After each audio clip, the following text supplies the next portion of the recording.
Delhi blast case की जांच में एक और बड़ा खुलासा हुआ है। जांच एजेंसियों को यह पता चला है कि शाहीन, उसका भाई परवेज और बाकी आरोपी वॉल्फ आर यानी देर रात के समय ही एक्टिव होते थे। ये जो घंटे होते थे, इन्हीं में आरोपी आपस में बातचीत किया करते थे और अपनी आतंकी गतिविधियों की बाकायदा प्लानिंग करते थे। चैटबॉक्स मैसेज से लेकर कॉल रिकॉर्ड तक रात 11 बजे से 2 बजे के बीच की सारी डिटेल्स एजेंसियों के हाथ लगी हैं। हाउलकोट से बातचीत की शुरुआत हमेशा शाहीन क्या करती थी और शाहीन के बने वॉल्फ पैक ग्रुप में परवेज, आरिफ समेत कई सारे लोगों के नंबर जुड़े हुए थे। छापेमारी में परवेज के घर से एक चापड़ भी मिला है। ये कई सारी अहम जानकारियां मिल रही हैं। दीपक बिष्ट मेरे सहयोगी लगातार बने हुए हैं। दीपक, ये एक और बड़ा खुलासा है। बिल्कुल पंकज, देखिए शुरुआत से लगातार, क्योंकि अब तक जितने भी ऐसे टेरर मॉड्यूल का भंडाफोड़ हुआ है, किसी न किसी एक ऐसे ऐप का इस्तेमाल करते हुए आए हैं जो जांच एजेंसियों की नज़र से दूर रहे। यहाँ पर भी इन लोगों के काम करने का तरीका या आपस में मॉड्यूल का तरीका जो है बिल्कुल अलग था। रात के वक्त में रात 11-12 बजे के बाद ये शुरू होते थे, उसके बाद 2-3 बजे तक इनको उस मॉड्यूल के जरिए ये लोग आपस में बातचीत करते थे। कई सारे ऐप्स का इस्तेमाल हुआ था।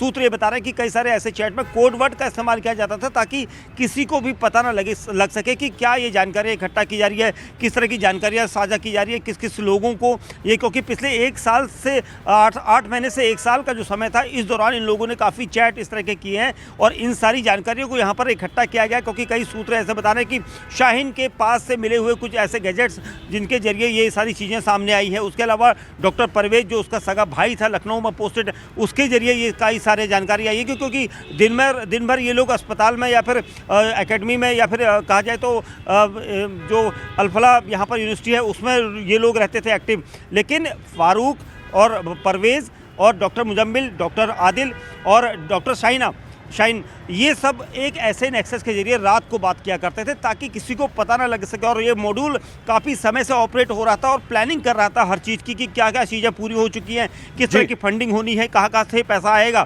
और इसीलिए इसमें इसका बड़ा रोल यहाँ पर जो डॉक्टर आमिर है, जो आमिर यहाँ पर जो गिरफ्तार किया गया है, उसकी यहाँ पर काफ़ी कुछ पूछताछ के बाद कई सारी चीज़ें सामने आ सकती है। पंकज, तो अभी डिटेल वाइज जो है यहाँ पर इन्वेस्टिगेशन की जा रही है। बिल्कुल, तो जैसा दीपक बिष्ट बता रहे थे, एक तो एनआईए की 10 दिन की रिमांड पर है आमिर, उससे पूछताछ होगी, कई सारी जांच सामने आएंगी अब बातचीत के दौरान। और डॉक्टर शाहीन, किस तरह से ये लोग दिन में डॉक्टरी की जो गतिविधियां होती हैं उसमें इन्वॉल्व रहते थे और रात को नाइट आवर्स में इस तरह की एक्टिविटीज में शामिल होते थे। इस पूरे टेरर मॉड्यूल में डॉक्टर शाहीन की भूमिका सबसे संदिग्ध मानी जा रही है। वो दिल्ली लाल किला धमाके की अहम किरदार। डॉक्टर शाहीन दिल्ली धमाके की एक ऐसी कड़ी जिसके तार एक नहीं बल्कि कई लोगों से जुड़े हैं। जांच एजेंसियों की जांच से तो ऐसा लगता है कि डॉक्टर शाहीन उत्तर प्रदेश को बारूद के ढेर पर बिठाना चाहती थी और वहां से आतंकियों को देश के अलग अलग हिस्सों में भेजकर तांडव करना चाहती थी। सूत्रों के मुताबिक इसके लिए विदेश से फंडिंग आ रही थी। डॉक्टर शाहीन बार बार पासपोर्ट अपडेट करवाकर विदेश जा रही थी। 7 बैंक खाते भी उसने खुलवाए थे। यानी शातिर शाहीन के दिमाग में कई सारे शैतानी प्लान थे। डॉक्टर शाहीन आतंकी मजदूरों को ऐसा मॉड्यूल तैयार कर रही थी जो उसके या फिर उसके आतंकी आकाओं के इशारे पर कभी खुद को झोंकने के लिए तैयार हो जाते।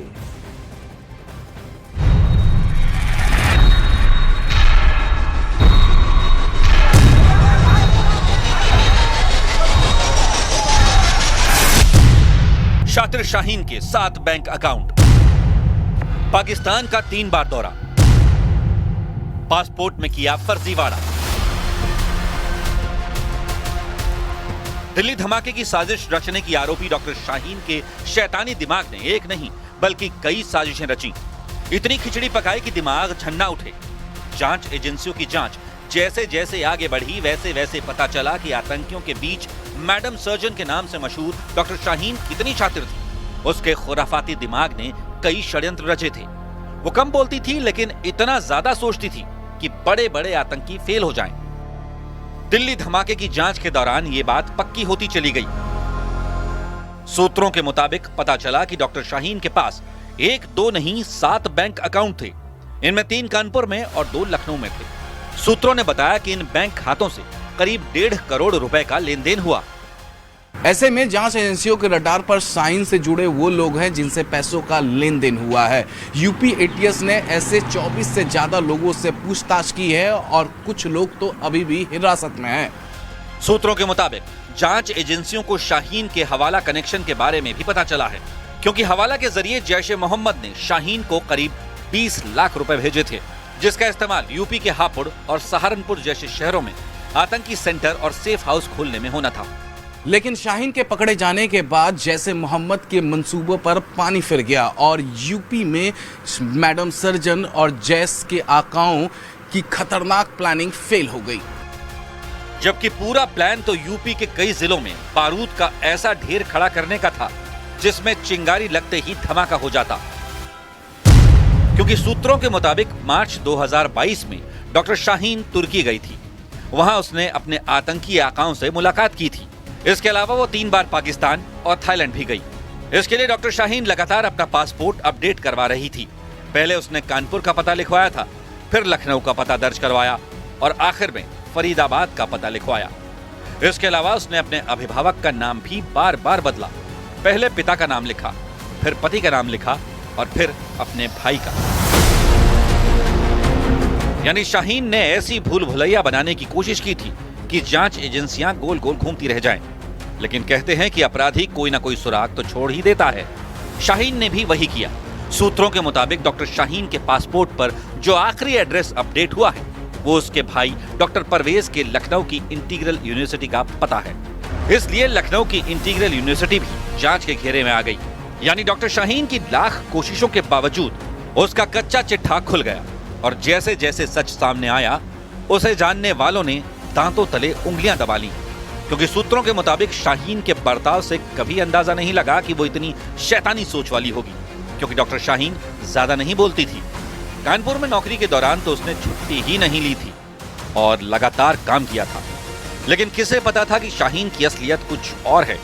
उस पर लगे आरोपों को सुनकर तो ऐसा लगा कि डॉक्टर शाहीन का हर काम उसकी डेंजरस प्लानिंग का हिस्सा था। और पिछले 2 दिनों में उत्तर प्रदेश एसटीएफ और एटीएस की टीम ने 24 से ज्यादा संदिग्ध लोगों से पूछताछ की है। कई लोगों को हिरासत में भी लिया गया है। उत्तर प्रदेश एसटीएफ की पड़ताल जारी रहेगी जब तक वो डॉक्टर शाहीन के पूरे मॉड्यूल का पर्दाफाश नहीं कर देती। अब तक की पड़ताल में यह पता चला है कि डॉक्टर शाहीन बेहद शातिर थी। वो अपने पासपोर्ट में परमानेंट एड्रेस, अभिभावक नाम लगातार अपडेट करती थी। उसके एक डिटेल में पिता का नाम, दूसरे पते में पिता का नाम दर्ज है, तीसरे पते में भाई को अभिभावक दिखाया गया, जबकि पहले पासपोर्ट में जीएसवीएम मेडिकल कॉलेज कानपुर का पता है।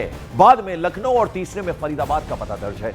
आखिर ये एड्रेस भाई डॉक्टर परवेज के लखनऊ इंटीग्रल यूनिवर्सिटी का है। तो ये किस तरह से अलग अलग एड्रेसेस थे उसका पता चल रहा है। और इस बीच आपको बता दें, दिल्ली में लाल किला ब्लास्ट की जांच में अब तक का सबसे बड़ा खुलासा हुआ है। सुरक्षा एजेंसी के पुख्ता सूत्रों ने यह बताया है कि जैश का आतंकी उमर मोहम्मद एक शू बॉम्बर हो सकता है। जांच टीम को उसकी i20 कार के राइट फ्रंट टायर और ड्राइविंग सीट के नीचे से एक जूता बरामद हुआ है, जिसमें एक मेटल जैसा सब्सटेंस मिला है। शुरुआती जांच में ऐसा शक है कि इसी सब्सटेंस से ब्लास्ट को अंजाम दिया गया। ब्लास्ट स्पॉट, टायर और बरामद शू तीनों जगह से अमोनियम नाइट्रेट TATP यानी ट्राई एसीटोन ट्राई पैरऑक्साइड भी मिलना बड़े पैमाने पर साजिश की तरफ इशारा करता है। एजेंसियों को इस बात की भी तस्दीक हुई है कि जैश के आतंकियों ने बड़ी तादाद में ट्राई एसीटोन ट्राई पैरऑक्साइड इकट्ठा कर रखा था, यानी किसी बड़े धमाके की प्लानिंग पहले से तैयार थी। यही नहीं, अमोनियम नाइट्रेट के साथ ये जो चीज इस्तेमाल की गई इसकी भी पुष्टि हो चुकी है। बड़ा खुलासा ये भी है कि मॉड्यूल को 20 लाख रुपए गिरफ्तार लेडी डॉक्टर शाहीन के जरिए दिए गए।